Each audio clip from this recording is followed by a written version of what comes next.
Halo semua, hari ini kita akan membahas buku penilaian Bu Pena jilid 4D yang untuk kelas 4. Ayo kita buka bukunya halaman 32 yang judulnya latihan soal subtema 1. Kerjakan soal-soal berikut dimulai dari muatan bahasa Indonesia.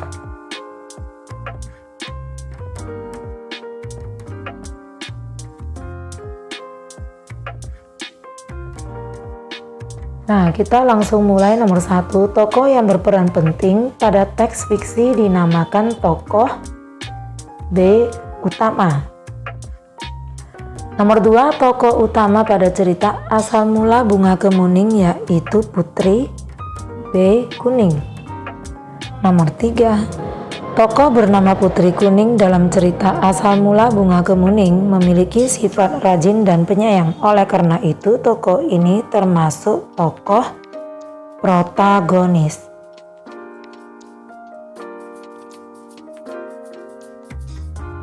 Bacalah cuplikan cerita Gagak dan kupu-kupu berikut untuk menjawab soal nomor 4 dan 5. Seekor burung gagak melintasi hutan yang lebat. Ia baru saja terpisah dari kawanannya. Gagak yang lelah hinggap pada sebuah pohon di tepi sungai. Di sana seekor angsa sedang berenang. "Hai angsa, sedang apa kamu?" sapa burung gagak. "Hai gagak, jangan melihatku seperti itu. Aku tahu kau ingin memiliki bulu yang indah sepertiku yang putih dan indah," jawab angsa ketus. Gagak tidak menyangka angsa akan menyindir keterbatasan fisiknya. Gagak yang sedih akhirnya pergi meninggalkan angsa. Di tengah jalan, seekor kupu-kupu menyapanya, "Lebih baik kamu menjauhiku jika hanya ingin menggodaku," ucap Gagak dengan sedih. "Kenapa kamu murung? Bermainlah denganku," sahut kupu-kupu. Gagak hinggap di suatu ranting pohon dan mulai bercerita. "Sayapmu sangat indah dan warna-warni. Aku merasa malu di hadapan kalian. Tak ada sesuatu dariku yang bisa dibanggakan," kata Gagak sedih. Hatimu putih, jangan malu. Dulu aku hanya seekor ulat yang menggelikan, dan aku telah bermetamorfosis menjadi kupu-kupu yang disukai banyak orang. Namun hidupku tak lama lagi, percayalah, di setiap kekurangan akan ada kelebihan walau sekecil apapun, jawab kupu-kupu. Nomor 4, tuliskan tokoh protagonis dan antagonis dalam cerita tersebut. Nah, yang termasuk tokoh protagonis adalah tokoh kupu-kupu dan burung gagak.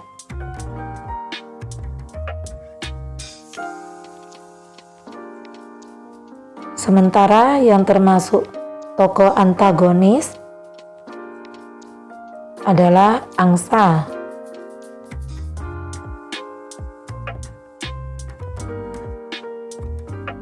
Kita lihat nomor 5.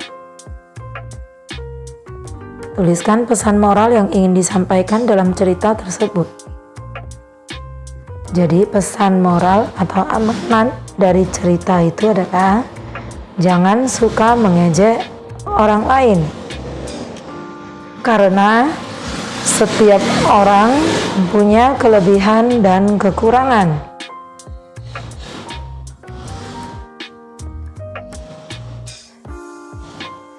Oleh karena itu, bersyukurlah dengan apa yang sudah kita miliki.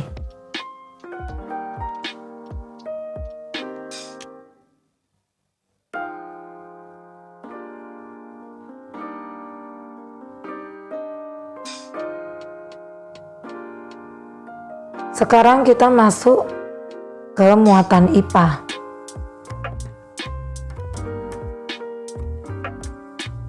Kita mulai nomor 1. Gaya adalah jawabannya C, tarikan atau dorongan. Nomor 2. Aktivitas berikut yang menunjukkan gaya berupa dorongan adalah jawabannya B, menekan touch pianik A. Nomor 3, perhatikan aktivitas-aktivitas berikut. Yang pertama, mengangkat ember berisi air. Yang kedua, menekan tombol pada elevator. Ketiga, mengerek bendera. Keempat, memukul bola pingpong. Aktivitas yang menunjukkan gaya berupa tarikan adalah, kita lihat kembali, yang menarik berarti mengangkat ember kemudian mengerek bendera. Jadi jawabannya B 1 dan 3. Kita lihat halaman berikut, lanjut nomor 4. Jika kita mendorong meja dengan gaya yang besar, maka perubahan yang terjadi pada meja tersebut adalah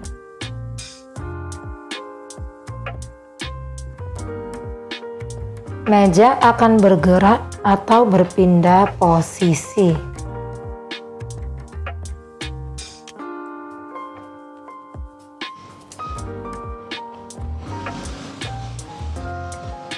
Kemudian kita lanjut nomor 5. Mengapa mendorong meja lebih mudah dilakukan oleh 2 orang dibandingkan sendirian?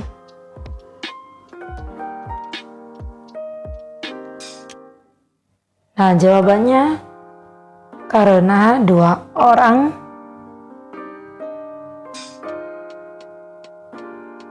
memberikan gaya yang lebih besar dibandingkan sendirian.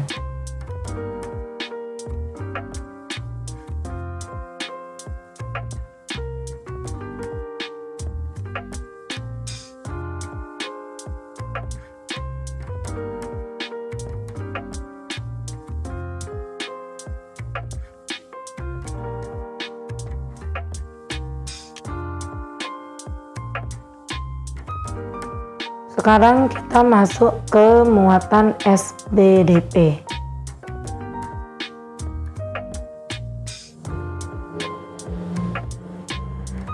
Kita mulai nomor 1.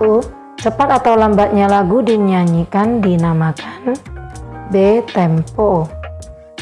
Nomor 2. Lagu Ampar-Ampar Pisang berasal dari daerah titik-titik. Jadi Ampar-Ampar Pisang berasal dari daerah Kalimantan Selatan. Kemudian dilanjutkan pertanyaan, dan menggunakan tempo moderato atau sedang.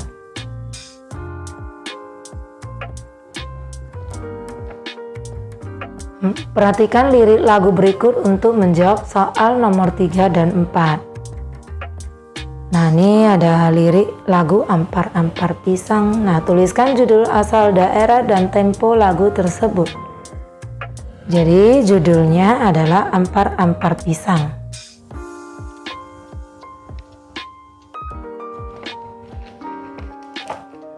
Asalnya atau asal daerahnya dari Kalimantan Selatan.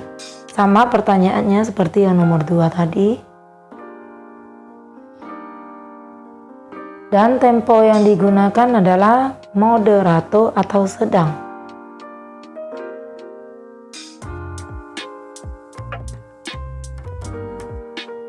Nomor 4. Tuliskan nada-nada yang menunjukkan melodi mendatar atau nada-nada yang sama, kemudian melodi turun dari tinggi ke rendah, dan melodi naik dari rendah ke tinggi.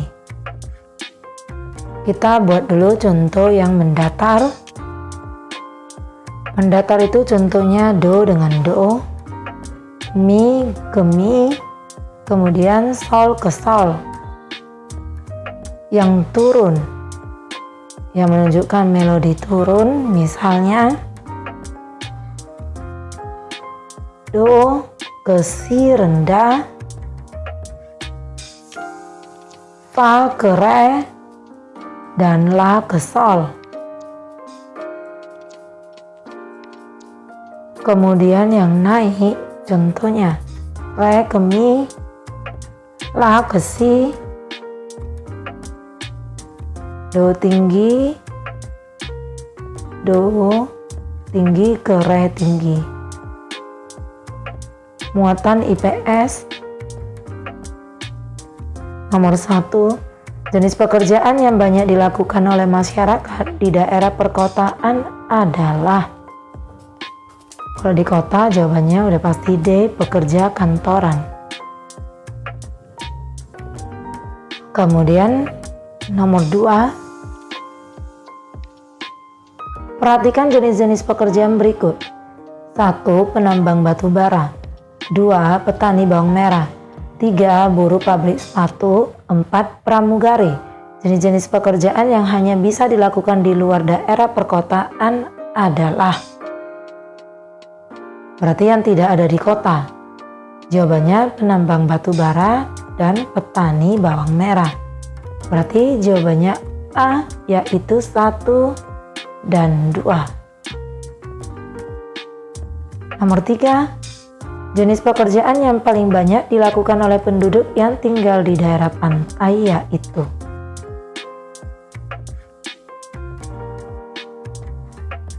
kalau di daerah pantai paling banyak kita jumpai nelayan, kemudian petani garam, dan petani kerang.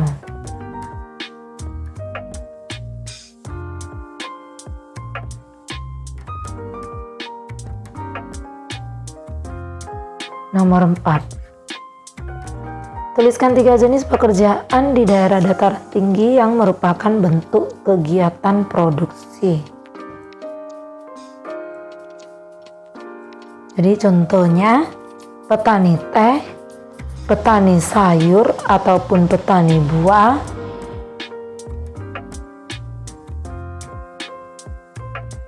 dan peternak sapi perah.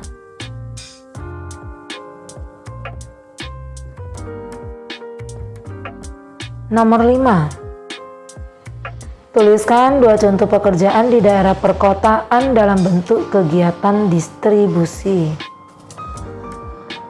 Contohnya jasa pengiriman dan ojek online.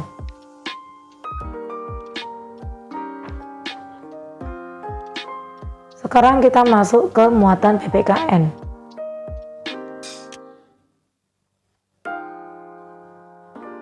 Nomor 1, setiap orang mempunyai sifat yang berbeda-beda. Sikap kita terhadap perbedaan tersebut adalah B. Menghormati. Nomor 2, jika antar sesama teman saling rukun satu sama lain, akibatnya, kita buka halaman 34.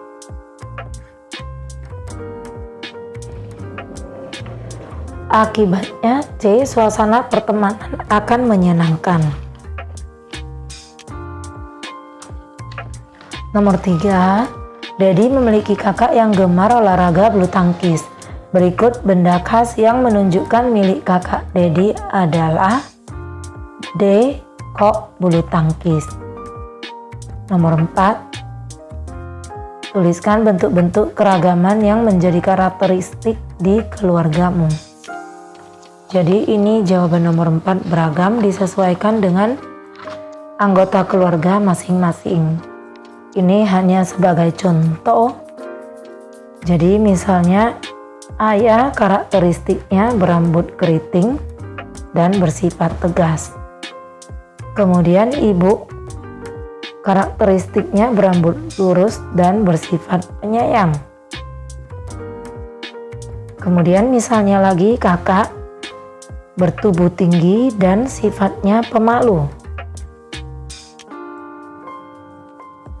Bisa juga kita buat diri sendiri, misalnya saya bertubuh kurus dan sifatnya ceria. Kalau punya adik, kita buat lagi adik bertubuh gemuk tapi sifatnya cengeng. Jadi jawabannya boleh bervariasi. Kita lihat lagi nomor 5. Tuliskan ciri-ciri yang menunjukkan keragaman fisik di keluargamu dengan melengkapi tabel berikut. Nah, di sini ada tabel. Sebenarnya ini jawabannya hampir mirip dengan yang nomor 4.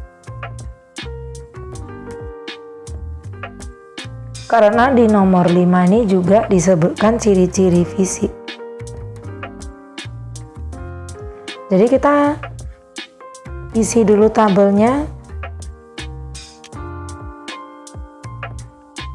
Ini digambarkan kembali tabelnya seperti ini.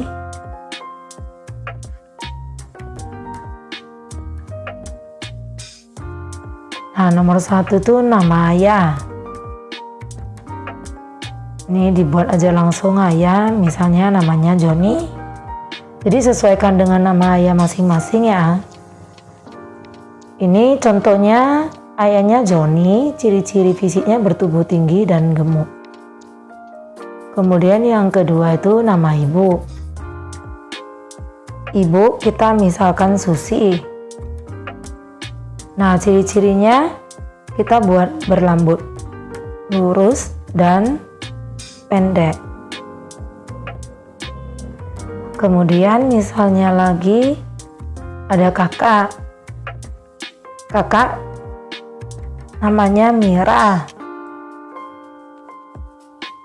Nah, ciri-ciri fisiknya contohnya berkulit putih dan cantik.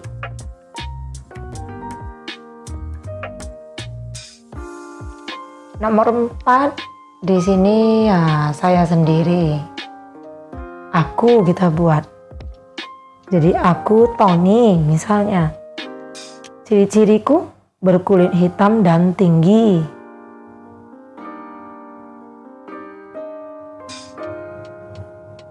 Yang kelima adik. Jadi nama adik. Misalnya kita buat Rina. Ciri-ciri fisiknya rambut keriting dan gemuk. Nah, ini hanya sebagai contoh, bisa dibuat sesuai keadaan anggota keluarga masing-masing. Demikian video pembahasan Bu Pena untuk kali ini, nantikan video pembahasan berikutnya. See you!